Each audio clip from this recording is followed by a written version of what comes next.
ఎలా అనిపిస్తుంది? ఎన్టీఆర్ వస్తున్నాడుగా ఈ రోజు. అసలు మేము తట్టుకోలేకున్నామన్నా. అసలు ఎన్టీఆర్ అన్నకి దేవర ఈవెంట్ లో కూడా మేము మిస్ అయిపోయినాం. దానివల్ల మేము మళ్ళా అన్న స్పీచ్ మిస్ అవ్వకూడదని ప్రత్యేకంగా 2 రోజుల ముందు నుంచి ప్లాన్ చేసుకొని మాకు టికెట్లు ఉంటాయో లేదో ప్రత్యేకంగా మొత్తం మాకు పై నుంచి స్క్వాడ్ నుంచి నీట్ గా ఈసారి ఉంటాది, ప్రతి ఒక్కరు గోళ అల్లరి లేకుండా నీట్ గా వచ్చి ఎంజాయ్ చేద్దామని చెప్పినారు. నీట్ గా వచ్చి ఈసారి సక్సెస్ చేస్తాం. సో పోయినసారి అయితే మిస్ అయింది దేవరా ఈవెంట్ కి, రాలేకపోయినారు ఎవరు. అవును. సో ఈసారి చూస్తున్నట్టయితే చాలా మంది ఫ్యాన్స్ వేరే ఊర్ల నుంచి వచ్చినారు.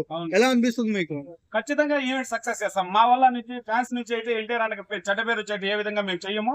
ఎందుకంటే మా రెస్పాన్సిబిలిటీ ఏమంటే ఎన్టీఆర్ అన్నని ముందుకు తీసుకోపోవడం. అదే విధంగా మేము కూడా మాకి నీట్ గా పాసులు ఇచ్చి లోపల సిబ్బంది నీట్ గా పెడితే మేము ఖచ్చితంగా ఎంజాయ్ చేసి ఎన్టీఆర్ అన్న హైలైట్ చేస్తాం.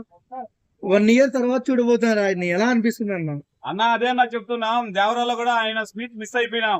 ఒక్కో మాట వింటుంటే మాకు ఇప్పుడే అన్న వస్తాడని చెప్తుంటే ఎక్సైట్మెంట్ తట్టుకోలేకున్నాం. అసలు ఆ స్పీచ్ కోసం ఎంత వేల మంది వెయిటింగ్, టీవీలో ఎంత మంది వెయిటింగ్, ఇక్కడ అంతకు మించి వెయిటింగ్ లో మేము ఉన్నాం. నాని నితిన్ మంచి హిట్ కొట్టినాడు కదా, ఎలా అనిపిస్తుంది అన్న? సక్సెస్, వరుసకి సక్సెస్. మ్యాడ్ తర్వాత హాయ్ తర్వాత మ్యాడ్ మ్యాక్స్ అన్న ఇట్లే ముందుకు పోవాలని ఎన్టీఆర్ అన్న ఫ్యాన్స్ గానీ ఆయనకి బాగా సపోర్ట్ చేస్తూ ఇట్లా ముందుకు తీసుకొని పోతాం. ఓవరాల్ గా ఏం చెప్తావు ఎన్టీఆర్ గురించి?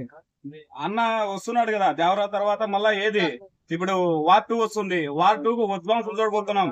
ఎందుకు ప్రశాంత్ నీళ్ళతో వస్తుంది, అది అసలు ఊహించుకుంటేనే ఎట్లుంటదని. ఆ స్క్రీన్ చూసారు కదా, బ్లాక్ లో వస్తుంది కదా, అది చూస్తానే గూస్ బంప్స్ ఇప్పుడే మొదలైనవి. వార్ 2 లో ఋతికోషన్ తో ఒక స్టెప్ ఉంటుంది అంటున్నారు. అది చూస్తే జనాలు ఎగబడి స్క్రీన్లు చినిగిపోతాయి అంతే వార్ 2 తో. జై ఎన్టీఆర్, జై ఎన్టీఆర్, జై ఎన్టీఆర్, జై ఎన్టీఆర్.